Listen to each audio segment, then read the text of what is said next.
Hai, perkenalkan nama saya Kofifa Nurdiatowo. Dalam kesempatan kali ini saya akan mereview sebuah film gabungan dari fiksi dan non-fiksi yang berjudul The Royal Tailor. Film yang dirilis pada tahun 2014 yang telah menyabet 3 penghargaan besar ini merupakan film yang menceritakan pergolakan fashion dan sekelumit kisah cinta yang terjadi pada lingkungan keluarga kerajaan di masa dinasti Joseon Korea. Tidak berlama-lama, saya akan menceritakan sedikit alur cerita dari film ini. Diingatkan kembali, kalau konten ini bersifat full spoiler, jadi jika ingin menonton secara penuh, kalian bisa menonton filmnya terlebih dahulu. Film dibuka dengan sebuah press conference yang dihadiri puluhan wartawan. Seorang official tampak sedang mempresentasikan sebuah gaun haute couture milik seorang ratu bernama Jongsong, istri dari Raja Yongjo, raja ke-21 dari dinasti Joseon.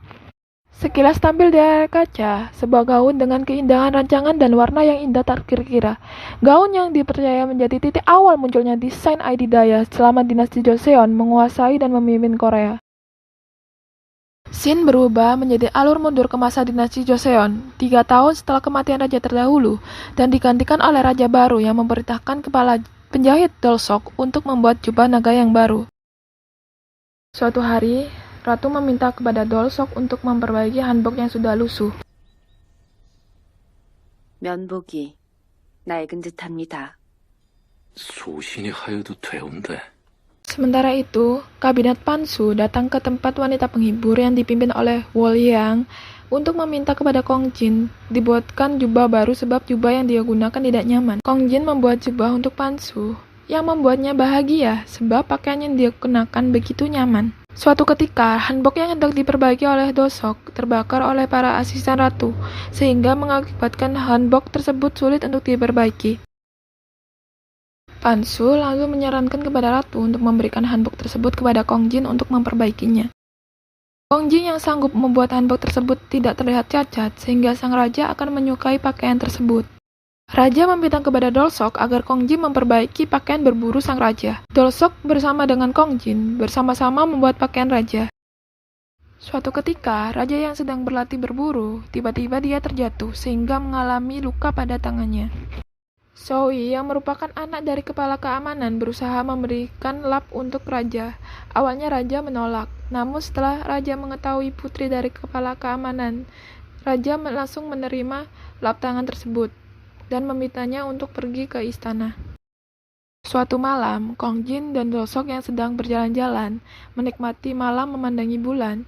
Lalu, tiba-tiba Kong Jin meminta Dolsok untuk memejamkan mata, dan mereka menghayalkan menggunakan jubah mewah yang mereka inginkan, hasil dari buatan mereka. Keesokan harinya, Dolsok diminta untuk mengukur pakaian Soi. Sementara itu, sang ratu meminta Kong Jin untuk dibuatkan sesuatu untuk raja. Namun, Kong Jin meminta ratu untuk membuatnya sendiri, di mana tidak harus pakaian lengkap, dan Kong Jin menyarankan agar membuat pakaian dalam. Dan Kong Jin berjanji akan membuatkan gaun untuk ratu saat bertemu dengan raja. Kong Jin yang bersahabat dengan ratu, membantu ratu menemani ratu ke makam ibunya. Sementara itu, sang raja menyukai pakaian berburu yang dibuat oleh Kong Jin. 거침장, 이번 사냥복에 아주 태가 나는구나. Dan meminta Dolsok agar Kong Jin membuatkannya pakaian berburu lagi, sehingga membuat Dolsok merasa iri kepada Kong Jin.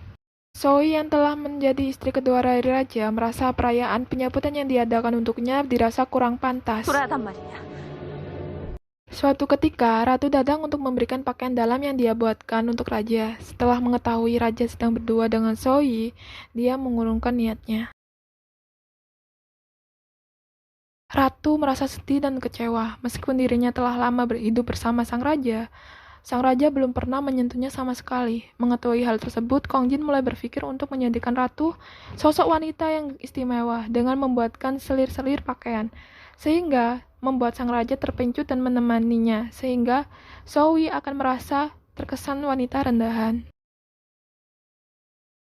Soi mengetahui hal tersebut, mulai merasa kesal dan menampar wajah selir baru.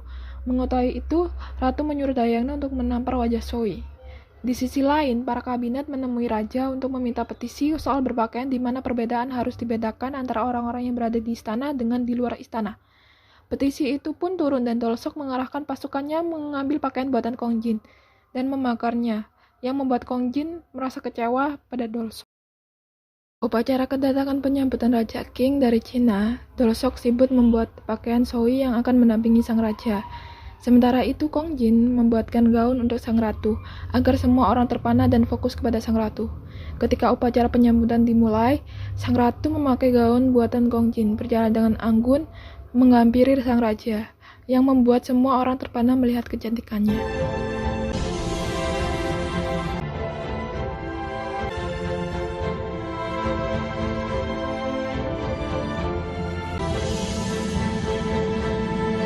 Hal ini membuat Soi cemburu dan merasa marah kepada Dolsok dengan melemparkan gaun buatannya ke wajah Dolsok. Suatu ketika, Soi yang berusaha menjatuhkan sang ratu mengatakan kepada raja bahwa ketika dia berburu, ratu sedang di istana sedang bersama dengan Kong Jin, sehingga membuat raja merasa cemburu. Raja lalu meminta kepada Dolsok untuk membuatkannya jubah raja seperti buatan Kong Jin, sehingga tidak ada yang tahu bedanya. Dan kemudian pakaian itu akan diberikan untuk Perdana Menteri, sehingga Kong Jin dianggap telah mengkhianati raja. Dolsok yang mulai membenci Kong Jin melaksanakan perintah raja. Kong Jin dipukuli dan diminta untuk menemui raja, dan juga di hadapan ratu. Kong Jin berusaha membela diri dengan menjelaskan di setiap pakaian yang dibuatnya selalu terdapat tanda daun pakis di dalamnya. Dolsok lalu diminta untuk memeriksa pakaian jubah raja dan Dolsok tidak menemukan tanda daun pakis. Setelah itu Dolsok meminta kepada raja untuk memeriksa pakaian lain, pakaian karya dari Kong Jin. Dan Dolsok berbohong, mengatakan tidak ada daun pakisnya. Sehingga membuat ratu kesal dan menuju pakaian karya Kong Jin dan menunjukkan ada tanda daun pakis tersebut. Namun raja tidak menerimanya. Dia mengungkit rasa cemburunya kepada Kong Jin yang dekat dengan ratu. Alhasil, Kong Jin menerima hukuman mati.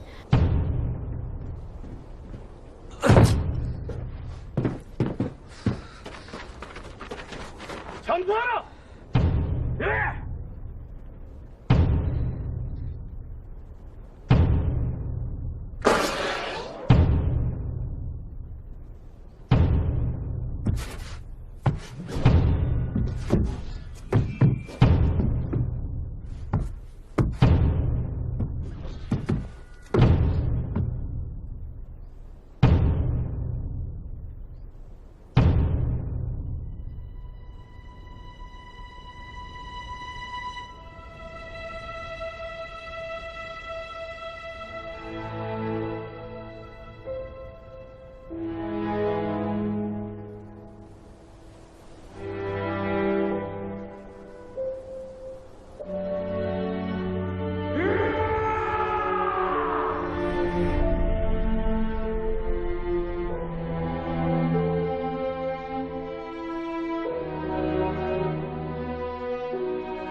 Setelah Kong Jin tewas, ratu merasa sedih dengan kepergian Kong Jin.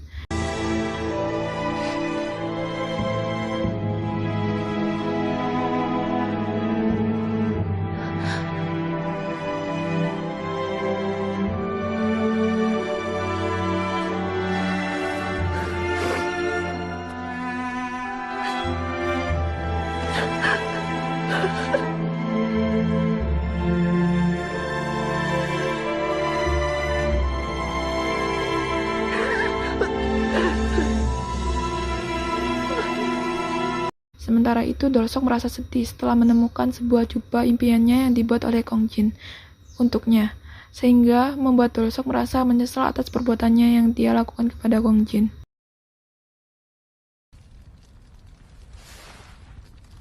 만드는 날 말하쇼. 이 몸이 옷 한 벌 쨍하게 만들어 드리려니까.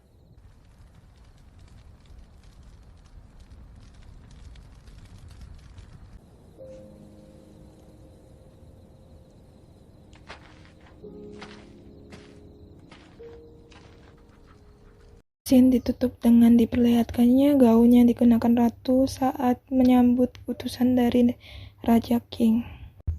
Akhir filmnya sedih ya. Dari film ini kita bisa belajar mengenai penghormatan atas kelebihan dan kemampuan orang lain. Tak seorang pun boleh mematikan kehidupan dan kesempatan orang lain hanya karena kemampuan dan kreativitas mereka sangat indah. Kesuksesan yang dicapai dengan menjatuhkan orang lain adalah palsu dan menipu. Bukankah dunia akan semakin indah jika manusia saling memberi apresiasi satu sama lain dan mendorong satu dengan yang lainnya untuk sama-sama sukses dan mencapai kebahagiaan? Akhir kata dari saya, Wassalamualaikum warahmatullahi wabarakatuh.